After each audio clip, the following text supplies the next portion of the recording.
Cordial saludo, les habla Elsie Jiménez. Bienvenidos y bienvenidas a la travesía en la educación de América Latina y en Colombia.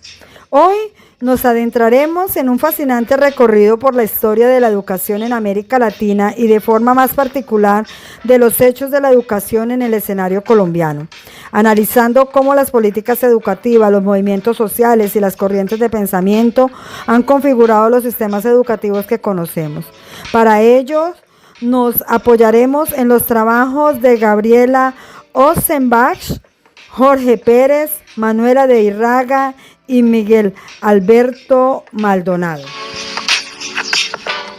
Nuestra primera parada corresponde a la historia comparada de la educación de América Latina, guiados por los análisis realizados por Ossenbach ya en el siglo XIX.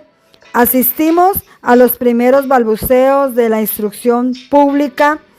Se tiene presente la idea de Estado-nación, controlando la educación pública a partir de la función que debería desplegar los sistemas escolares como agentes de difusión de los valores nacionales.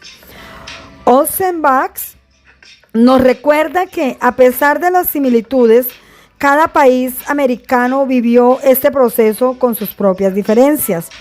Se tienen presentes discursos políticos, textos constitucionales, proyectos de reforma y de modernización. Vemos cómo los municipios sostenían las primeras escuelas públicas y surgía con preocupación por la educación superior de élite y la secularización de las universidades. Aunque la influencia religiosa fuese descendente, este periodo, llamado como el de la consolidación del Estado por los autores citados, fue el lapso donde la educación elemental cubría un modelo de Estado liberal. Sin embargo, en países como Colombia, ese centralismo sería opuesto al mundo de las regiones y fue un país donde la influencia de la Iglesia en la educación aparecía con fuerza. También es la época de la aparición de las escuelas normales y los congresos de pedagogía. Época muy importante para la divulgación de la docencia. Avanzamos hacia la primera mitad del siglo XX, donde Ossenbach se refiere al periodo del reformismo social, el populismo y la educación de las masas. Los derechos adquiridos de la mano de los movimientos sociales, como la de los trabajadores, impulsan el fenómeno de masa en la educación de América Latina, en los que los estados comienzan a dar respuesta a las necesidades de estos grupos sociales. Así, la masa se convierte en sujeto histórico, como antes mencionábamos, y las tasas de escolarización empiezan a ascender. Se organiza políticamente el movimiento docente. La formación técnica empieza a ser una realidad y el movimiento estudiantil inicia un cambio de paradigmas. Las corrientes de escuela nueva y el paidocentrismo, junto con la renovación del positivismo, caracterizan esta etapa. Después de la Segunda Guerra Mundial, pasamos al periodo de desarrollo y planificación educativa, donde Ossenbach pone de relieve una fuente de influencia de las ideas económicas y liberales. Los organismos internacionales comienzan a evadir los sistemas educativos de carácter latinoamericano. La tecnocracia y el concepto de capital humano predominan, llevando a una educación más bancarizada. En función del sistema económico, a modo de alternativa, arrancan experiencias educativas al margen del sistema formal, como las que se desarrollan gracias a Paulo Freire, orientadas a las clases populares. Posteriormente, a partir de los años 80, se produce la crisis del desayorismo, que emergen las reformas de la descentralización con políticas públicas neoliberales que promueven la calidad y la educación básica estandarizada de modo que estén relacionadas con la competitividad. El estado de paso a la regulación del mercado que acaso sería determinada por el Fondo Monetario Internacional y el Banco Mundial. El resultado de grandes desigualdades entre la educación pública y la educación privada, así como el gran deterioro de la carrera docente.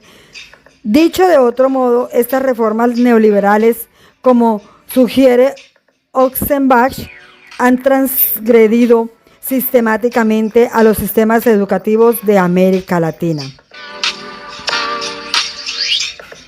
Ahora hablaremos de Colombia, a partir del breve análisis histórico descriptivo de la educación en Colombia de Pérez e Idraga, hecho público que nos componen un recorrido de 4 periodos. El primer periodo va desde el siglo XV al siglo XVII, de aquel que se va a caracterizar por ser el momento del origen de la universidad. Las primeras instituciones surgen de la mano de las comunidades religiosas como la de los jesuitas y la de los dominicos. El segundo periodo es el periodo del siglo XVIII, periodo que está polarizado por la influencia europea. Esta influencia europea tiende a generar un tipo de educación laica, volcándose a la ciencia, que es la que instaura fuera de la influencia católica, como también será inscrito por Patiño, citado por Pérez e Idraga. Se trata de intento de desarrollar el conocimiento de capacidades básicas orientadas a aprendizajes especializados.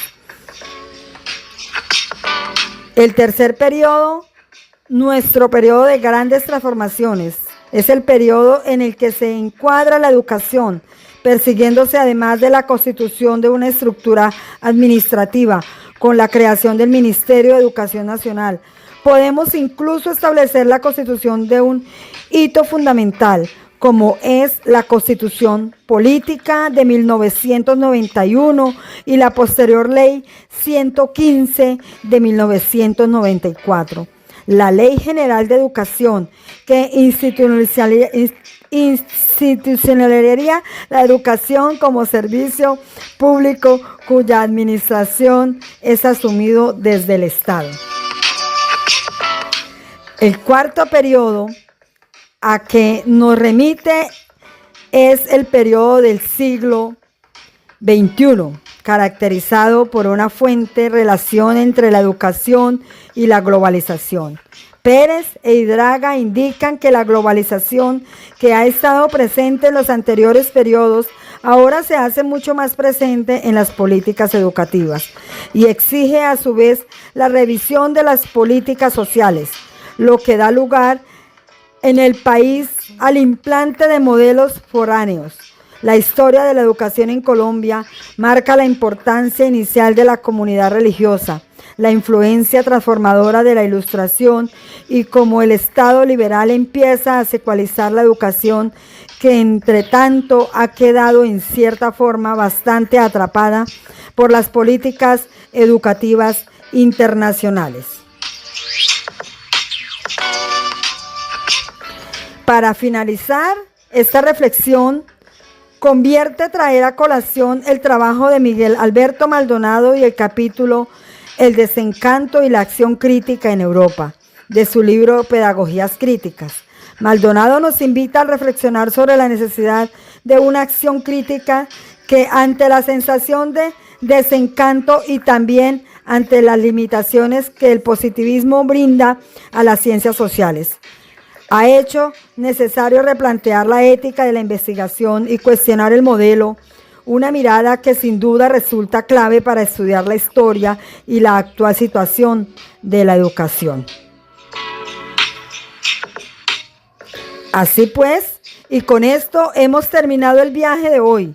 Ya hemos comprobado que la educación en América Latina y en Colombia ha sido un ámbito de tensiones, transformaciones y búsquedas continuas.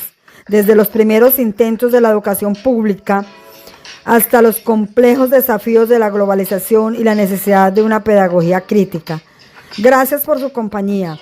Las fuentes principales de este episodio han sido bases para el avance de la historia comparada en la educación en América Latina que de Gabriela Oxenbach nos comparte un breve análisis histórico y descriptivo de la educación en Colombia de Jorge Pérez y Manuela de Idraga, y pedagogías críticas de Miguel Alberto Maldonado. Gracias.